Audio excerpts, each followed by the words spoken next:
నేను నమ్ముకుని నా దేవుడని నేను యెహోవాను గురించి చెప్పుచున్నాను. ఎంత మంచి దేవుడు అంటే, నువ్వే నా కోట, నీవే నా ఆశ్రయం, నా కొండ, నా కోట, నేను నమ్ముకున్న నా దేవుడు. ఏం చేస్తావయ్యా?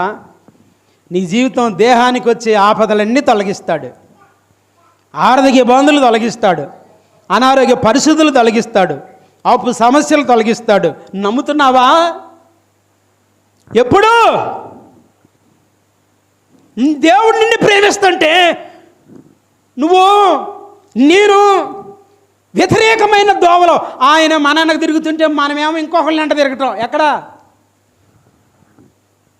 మన రక్షించడం కోసం దేవుడు మన వెంట తిరుగుతున్నాడు. మనం ఏం చేస్తాం? లోకం వెంట తిరుగుతున్నాం, సాతాను వెంట ప్రయాణం చేస్తున్నాం, లోకాశల వెంట ప్రయాణం చేస్తూ ఉన్నాం.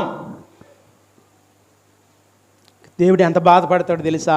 నేను సహాయం చేయవచ్చాను, వీడు నన్ను ఆశ్రయించకుండా వీడు వేటినో ఆశ్రయిస్తున్నాడు కాబట్టి నేనేం చేయాలని దేవుడు దుఃఖపడతాడంట.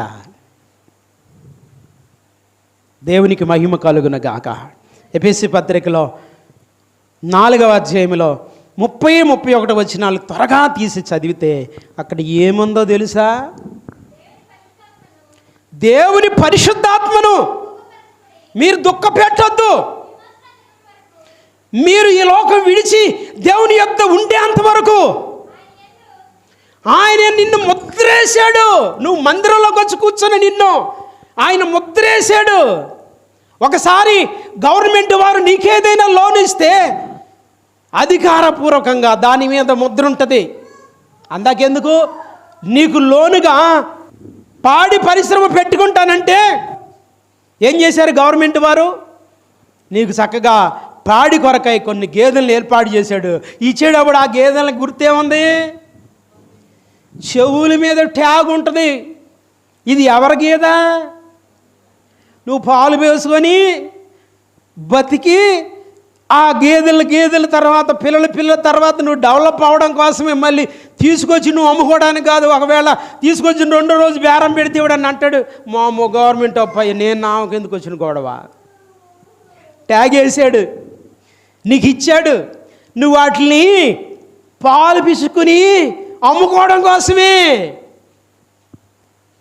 ఆ పాల వలన వచ్చిన లాభాన్ని బట్టి ఆ గేదెలకున్న లోను తీర్చి ఏ విధంగా అయితే నువ్వు గవర్నమెంట్ వారికి లెక్క అప్పచెప్పాలో, నీ ఇష్టం వచ్చినట్టు బ్రతకడానికి ఇది నీ జీవితం కాదు. ఏ జీవితం? దేవుడు ముద్ర వేసాడు. మందిరంలోకి వస్తున్న ఈ బిడ్డ నా బిడ్డ, నన్ను ధరించి నన్ను నమ్ముకున్న బిడ్డ నా బిడ్డ అని ఆయన ముద్ర వేశాడు. ఇప్పుడు నువ్వేం చేయాలంటే, నువ్వు మరణం వరకు ముద్రించబడ్డు ఉన్నావు కాబట్టి నువ్వు ఆయన వైపే చూడాలి. సపోర్ట్ కూడా దేవునికి స్తోత్రం చెబుదాం. మరి నువ్వేంటి చూస్తున్నావు? వెలుసూపు వలన కాక విశ్వాసం వలన మనం బ్రతకాలి. దేవునికి స్తోత్రం కలుగును గాక. వెలుసూపు అంటే మన బుద్ధి అప్పుడప్పుడు దేవుణ్ణి మర్చిపోయి నన్ను ఎవడు కాపాడుతాడు, నా పరిస్థితి ఎట్టెట్టుంది, నేనేంటెట్ట అయిపోయాను, ఇది ఆందోళన పడిపోయి మనం డైల్మాలోకి వెళ్ళిపోతాం, నిశ్చేష్లమైపోతాం. అలాంటి పరిస్థితుల్లో నీవు చూడవలసింది నిన్ను ప్రేమిస్తున్న నీ దేవుణ్ణి. దేవునికి మహిమ కలుగును గాక.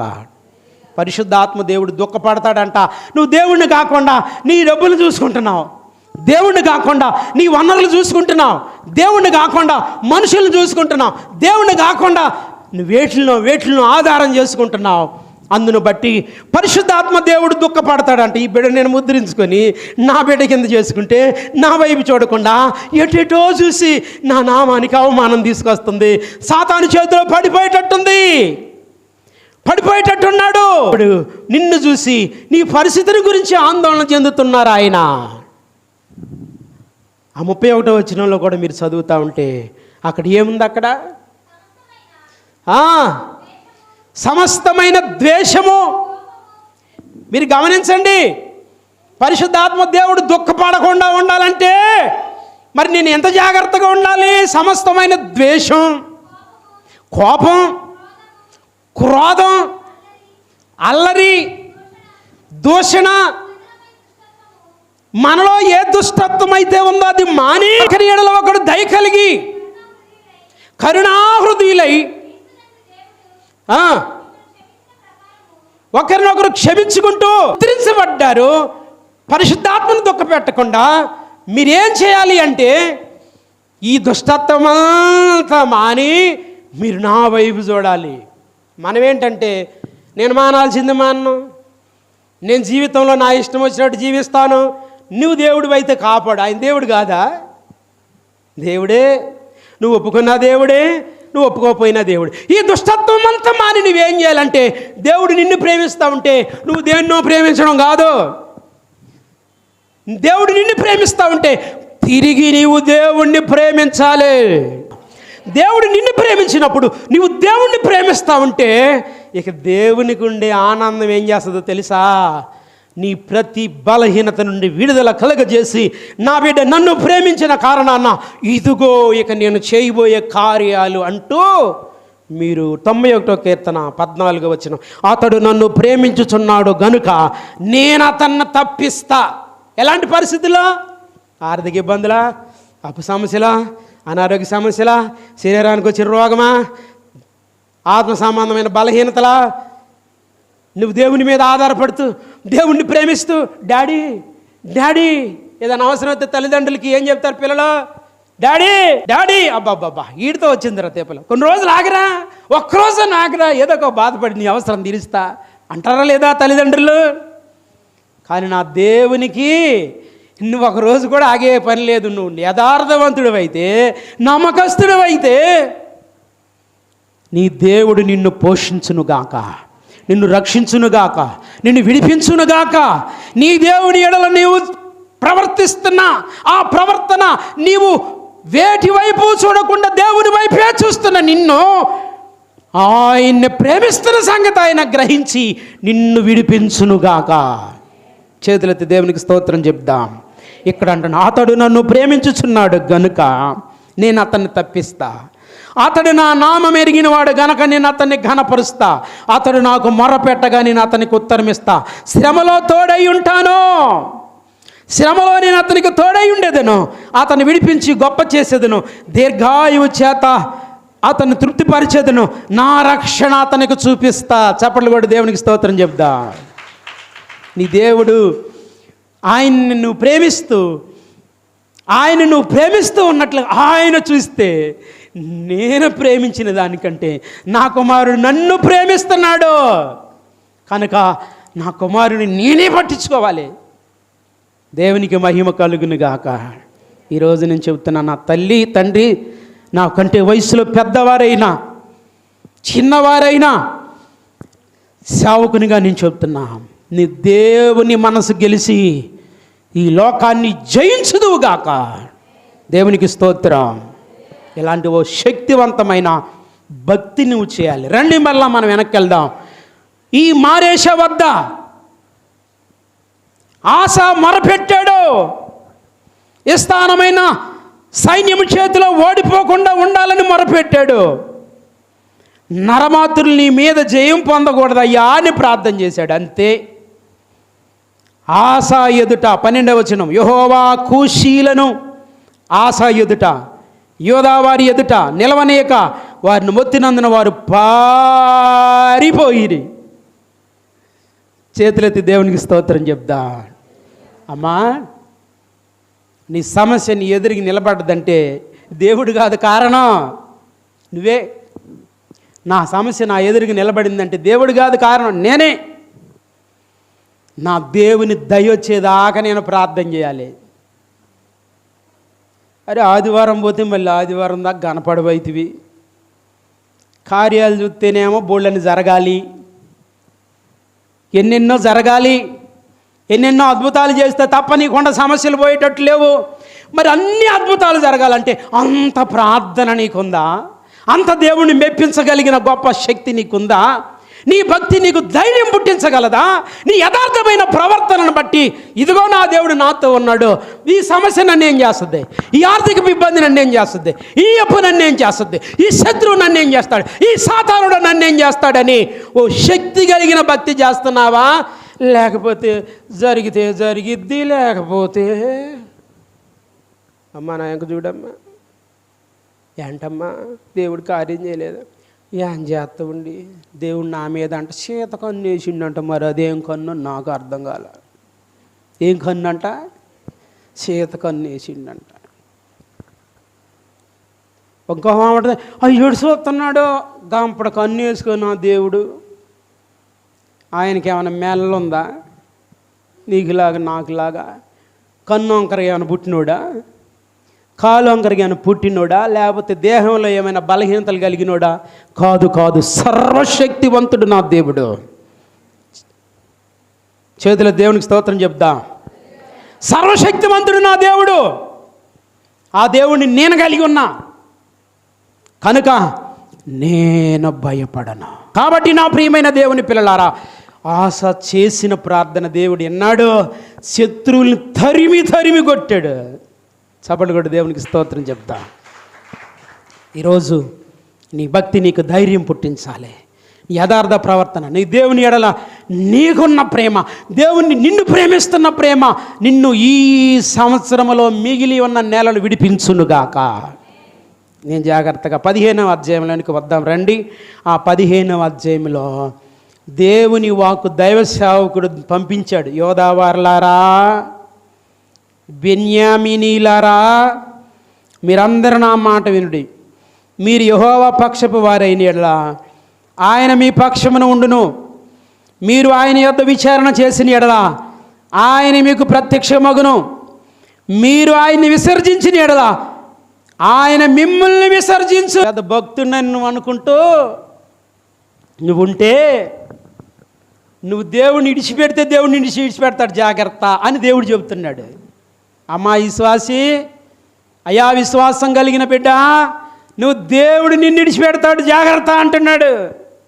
ఎప్పుడు విడిచిపెడతాడంటే అక్కడ ఏమంటున్నాడంటే ఆయన పక్షాన మనం ఉండాలంట, ఆయన యొద్ద విచారణ చేయాలంట, ఆయన ప్రత్యక్షం అవుతాడంట. ఏం చేయాలి చెప్పండి? ఆయన పక్షాన ఉండాలంట. ఉన్నారా మీరందరూ ఆయన పక్షాన? కార్యం జరిగాక నేను నీ దగ్గరే, నీ గుడిలోనే. ఒకడు ఇలాగే అంటున్నాడంట, వాడు నమ్ముకున్నటువంటి దేవుడి దగ్గరికి వెళ్ళాడంట. ఇదిగో నా మా ఆవిడ కనుక బతికితే ఈ గొర్రెలని నీకే, మా ఆవిడ బతికితే ఈ మేకలని నీకే అంటే పిల్లోడు అంటున్నాడంట, ఓ నానో ఏమి లేకుండా చేస్తావా ఏంట్రో అని వెనకాల అడుగుతున్నాడంట. అప్పుడు ఆడు గబుక్కుని వెనక తిరిగి అన్నాడంట, అరే అన్నాడంట. ఆ కొడుకంట తండ్రి వెనక చూడ అన్నాడంట. అంటే అర్థం ఏంటి? అరే మీ అమ్మ ముందు బతికితే ఆ దేవరికి ఏమి ఇచ్చేది లేదురా అన్నట్టు అన్నమాట. వెనక తిరిగి అన్నాడంట. అంటే అంత ఉట్టిదే అని. కానీ నా దేవుడు ఎట్ట మోసగించే దేవుడు, నువ్వు మోసం చేస్తే మోసపోయే దేవుడు కాదు. హృదయమో అంతరంగం ఎరిగిన దేవుడు. చేతులెత్తి దేవునికి స్తోత్రం చెబుదా. ఈ దేవుడిని మనం మోసగించలేము. ఈ దేవుడికి అంట ఆశ మీద డౌట్ వచ్చిందంట, యూదా వారి మీద డౌట్ వచ్చిందంట. ఎందుకని? వీళ్ళు ఫలానా కాలంలో నాకు వ్యతిరేకంగా ఉండబోతున్నాడని సేవకుడిని పంపించాడంట. ఈ సేవకుడు ఎవరండి? అజర్యా. ఆసాని ఎదుర్కొనబోయాడు. వచ్చి అంటున్నాడు, యోధావారులారా, బెన్యామీనీలారా, మీరు జాగ్రత్త. ఎందుకు? మీ మనసు దేవుని మీద నుంచి తప్పిపోయే ప్రమాదం వచ్చింది. మీ మనసు చెడిపోబోతుంది, మిమ్మల్ని ప్రలోభంలోకి వెళ్ళిపోబోతున్నారు, జాగ్రత్త అని చెప్పాడంట. చెప్తూ ఏమన్నాడు? మీరు యెహోవా పక్షపు వారైతే ఆయన మీ పక్షాన ఉంటాడు. చప్పట్లు కొట్టి దేవునికి స్తోత్రం చెబుదాం. మీరు ఆయన్ని వేడుకుంటే ఆయన మీకు సహాయము చేస్తాడు. మీరు కనుక ఆయన వద్దనుకుంటే మీరే మిమ్మల్ని విసర్జించి చేస్తాడు, మీకు మీరే వెక్కిసమైపోతారు. మీరు దేవుడంటే భయపడకుండా లోకం పక్షాన ఉన్నావా? దేవుడంటే భయపడుతూ దేవుని పక్షాన ఉన్నావా? దేవుని పక్షాన ఉంటే ఏం జరుగుతుందో చెప్తున్నా. నిష్టగా ఉన్నారు. ఆ రాత్రి జ్ఞానులందరిని చంపాలనుకున్నప్పుడు ప్రార్థన చేస్తే కళ భావం కూడా చెప్పాడు దేవుడు. దేవునికి మహిమ కలుగును గాక. మన భక్తి ఇలాంటి కార్యాలు చేయాలి. నిష్టగా ఉన్నారు, దేవుని సన్నిధిలో ప్రార్థన చేస్తున్నారు. అగ్నిగుండాల్లోనికి వెళ్ళాల్సి వచ్చింది. రాజా సావనన్నా చేస్తాం, మా దేవునికి మాత్రం మేము దూరం అమ్మన్నారు. అగ్నిగుండంలోకి వెళ్తే దేవుడే అగ్నిగుండంలోకి వచ్చాడు. దేవునికి మహిమ కలుగును గాక. దానియేలు శత్రు దేశంలో బబులోనులో 120 కుటుంబాలు, అధికారుల కుటుంబాలు రాజు సహాయంతో, రాజుకు తెలియకుండా ఉంగరం ముద్ర ఏపించి సింహాల బోన్లోకి దానియేలుని నెట్టేస్తే సింహాల బోన్లోకి నా దేవుడు వెళ్ళాడు. చేతులెత్తి దేవునికి స్తోత్రం చెప్దా. నేను చెబుతాను, మరణం వరకు నమ్మకంగా ఉండు, నేను నీకు తోడై ఉంటాను, జీవ కిరీటం ఇస్తానని చెప్పాడు నా దేవుడు. చేతులెత్తి దేవునికి స్తోత్రం చెప్దాం. ఈరోజు ఆశా దగ్గరికి సావుకుడు వచ్చి మళ్ళీ చెబుతున్నాడు, ఒకవేళ మీరు విడిచిపెట్టారనుకో మిమ్మల్ని ఆయన విడిచిపెడతాడు. మీరు ఆయన పక్షానుంటే ఆయన మీ పక్షానుంటాడు. జాగ్రత్త అని చెప్తే ఇంత హెచ్చరిక చేసిన తర్వాత 30 సంవత్సరాలు 35వ సంవత్సరం వరకు యుద్ధాలు జరగలేదంట. ఈ మాట చెప్పి ముగించేస్తా. 35 సంవత్సరాలు ఎవరిని బట్టి యుద్ధాలు జరగలా? బట్టి, దేవుణ్ణి బట్టి. మరి ఆ దేవుని దగ్గర ఎట్లా ఉండాలి? నమ్మకంగా ఉన్నాడా?